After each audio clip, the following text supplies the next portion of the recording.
Okay, back again with the WaveRunner. Today I'm going to be doing a Tial 50mm blow-off valve from Fizzle Intercoolers. Just got it in today. Really excited about putting this on here. I really think it's necessary to go on one of these. You can read on all the forums when everyone else says that the constant throttle modulation while the ski is on the water, going over waves and stuff, puts a lot of back pressure onto the supercharger. For those of you that may not know, these are a centrifugal supercharger, and they do not have a blow-off valve or a wastegate from the factory. The wheel determines how much boost pressure you have, also the RPM of the engine, but there's nowhere for all the boost to go once you let off of the throttle and the throttle body closes. That forces the air pressure back through the supercharger, which can wear out the clutch pack really quickly. It's the same thing like on a turbocharged engine. If you have a malfunctioning blow-off valve, you're getting all that boost pressure going back into it. It serves as a turbo and it can cause a lot of damage. So we're going to go ahead and prevent that, because the supercharger clutch packs are pretty expensive. Doing the service on it is expensive. I would do the work myself, but I really want to try to prolong the life of this supercharger as long as I can. So let's get into it. Okay, here we have our blow-off valve kit. We're going to start with the silicone piping for that. Tial 50mm blow-off valve, all in black. This is going to be our fitting that'll go inside of our silicone hose here. This is the O-ring to seal the coupler with the blow-off valve. Our aluminum V-band clamp. 3 hose clamps here. There is going to be a smaller one that's going to be for the blow-off valve itself. Some silicone hose. The banjo fitting for the top of the blow-off valve. Then we have a T-tap for our boost reference, or you can take off your intake manifold and you can tap it with a 1/8 MPT and then run directly from the manifold to our blow-off valve. I'm not going to be doing that because I'm not going to be taking off the intake manifold right now. Maybe in the future I'll do a ribbon delete on it, but right now I feel like it's more work than the gains that you're really going to get out of it. So we're just going to use our T-tap here for our boost reference. Not included with the kit, I'm going to be using 3 zip ties here to ensure that the hose stays put onto our factory line and our aftermarket line here. This is a little bit bigger than the barb here, so these are just going to be put on place to ensure that they're not going to come off during the boost pressure. So here's our factory intercooler and our intercooler hose here that connects to the supercharger. There's a 7mm hose clamp here.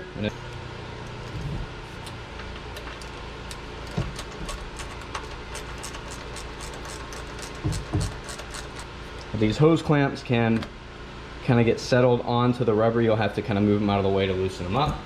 Once you've got them both loose, go ahead and start to pull it off. Hold onto the hose clamp, make sure that it's not going to fall down into the engine bay. It's hard to find stuff out of these, and it comes right out. Okay, we're going to start assembling our blow-off valve here. We'll go ahead and grab our silicone hose. We'll put in our blow-off valve coupler, fitting, whatever you would like to call it. I'm going to push it down to where this weld begins. It's nice and flush.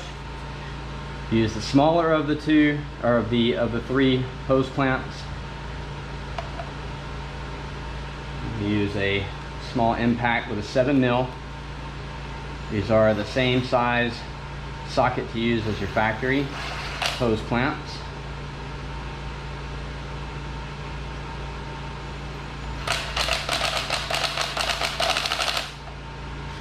Make sure they're nice and even before we give it a final snug.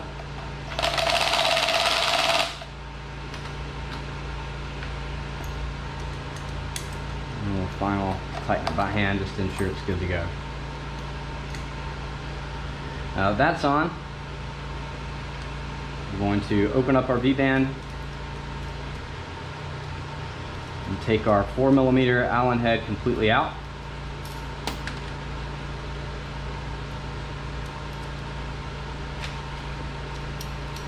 So we can let these slide out too. Just remember, whichever way you put it, one is threaded, one is not. We're going to open this up. Put our O-ring on.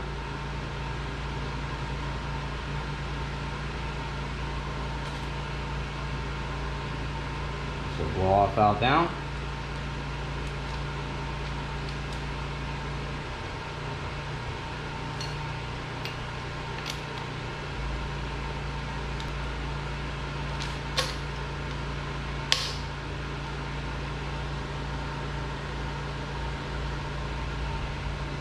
I'm going to turn it to where it'll be serviceable once it's inside of the engine bay. Put our threaded one on the bottom, put one on top.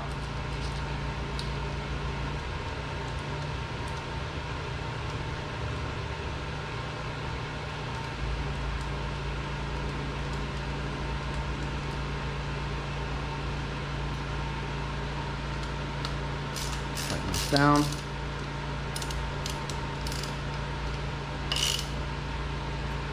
Be sure not to over tighten and strip anything out. It does need to be snug.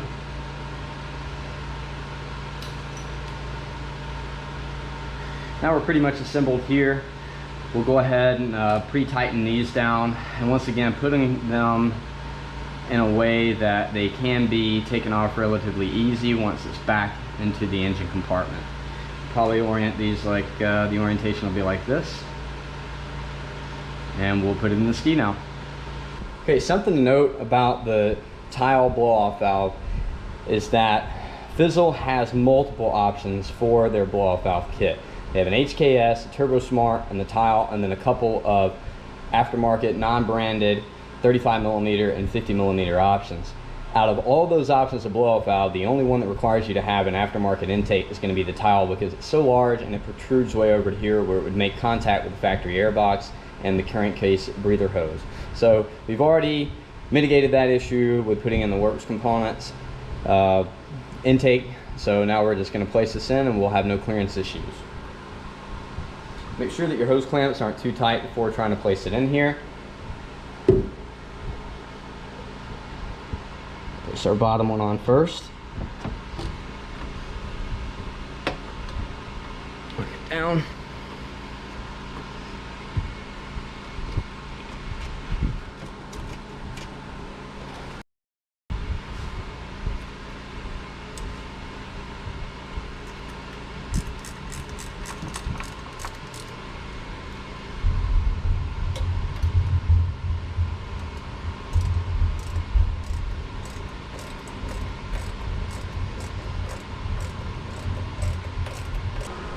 Now, one thing that I've noticed is that from the works intake install, I'm going to need to move my PCV crankcase breather filter a little further back. The hose is making some contact with the blow-off valve right there. So we're going to move this back just a little bit and we'll move on to tapping into our boost source. Okay, I relocated the PCV breather filter here. I actually went back and grabbed another one of the engine cover brackets, reinstalled that, and ended up using two different zip ties here to hold this in place. This is a lot more secure than I had it before, and it completely clears the way of the Tial blow-off valve here. So now we're going to move on to installing our banjo fitting. This is going to consist of the banjo fitting here, bolt, and two crush washers. The assembly is going to be like so. You're going to have one crush washer on the top, banjo fitting, another crush washer on the bottom. We'll go ahead and insert this in here. It's probably better to loosely do it outside of the ski to prevent dropping any of them. But I'm just going to kind of do it loosely to figure out exactly where I want my boost hose to run to. So all this is done here. We've relocated the PCV breather filter, and we're going to move on to our boost source. So the location of our map sensor, which we're going to tie into the rubber hose for a boost source, is right here. So if you're looking at the intake manifold, it's going to be on the end of the engine, or the back of the engine where cylinder 4 is going to be. It's going to be this plug here. So I'm just going to go ahead and remove this plug.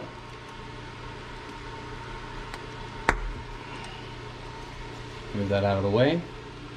And you can see this little hose right here is going to be the one that we're going to tap into. It has a small, let's see if I can get a light on that a little bit better. You can see it has a small little clamp on that you can remove by hand. I'm just going to go ahead and remove this entire hose out. Alright, I went ahead and removed our sensor completely. This little rubber piece right here is going to need to be re-lubricated. It'll go down into the intake manifold. That's just like a rubber bumper to allow it to have some flex and not get damaged. So we're going to go and we're going to cut this right down the middle, and we're going to add in our T-tap. So to make this pretty easy, good clean cuts, I'm going to use a set of like medical grade shears here, and we're just going to cut the hose right down the middle. Nice clean cut. Okay, our map sensor plug is going to be facing this side. The engine's a little crowded over here, more towards the back side of it, so we're going to go facing directly out with our boost reference here to go out to the blow off valve to just make easier navigation there. Going to have to use some pretty small zip ties on this. Any larger ones are not really going to work. It may be fine to run it without them, but I really don't want to have any issues about riding and all of a sudden one of these pop off and then I'm not really able to do anything because the map sensor doesn't have any source. So we'll just place these on, trim off the excess, and we'll reinstall this with our new line attached to it.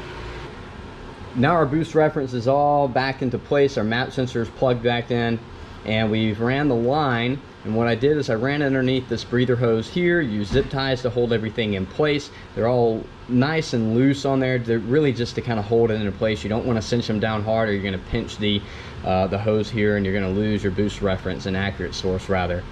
And then going underneath the brackets here where the PCV breather filter is at, use zip ties to hold it underneath here, nice and clean across. Just keeping it away from the engine, away from the exhaust manifold, away from the valve cover here. That way there's not going to be any excessive heat on that, and it keeps it nice and clean underneath there. And then we go all the way up to the blow-off valve here with another zip tie on here just to keep it secured. That barb fitting is actually very tight. With this, it's very difficult to pull back off, but I went ahead and put one on it just for uniformity and to give it a little bit extra insurance it's not going to pop off.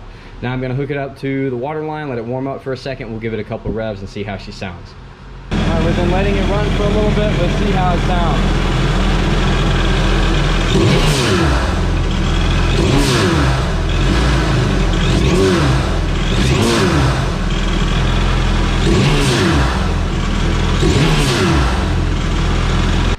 Alright, everything's complete now. Things put together nice and neat. Everything's all black, matches great. Nothing really looks out of place. You can definitely tell it's aftermarket stuff, but it just fits really nicely in here. Black on black really complements the Works Racing Components intake. Looks really, really, really good.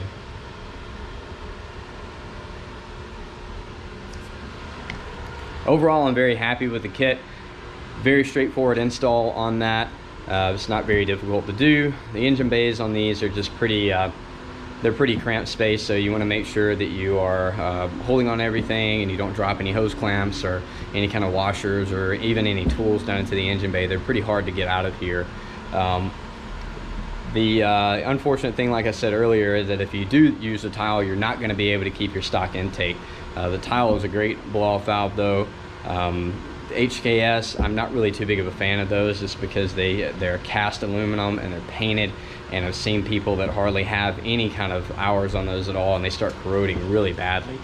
This one's all stainless steel, aluminum, and anodized aluminum, and it should hold up to the saltwater riding that we do down here very well. So thanks for tuning in, guys, and we'll see you next time.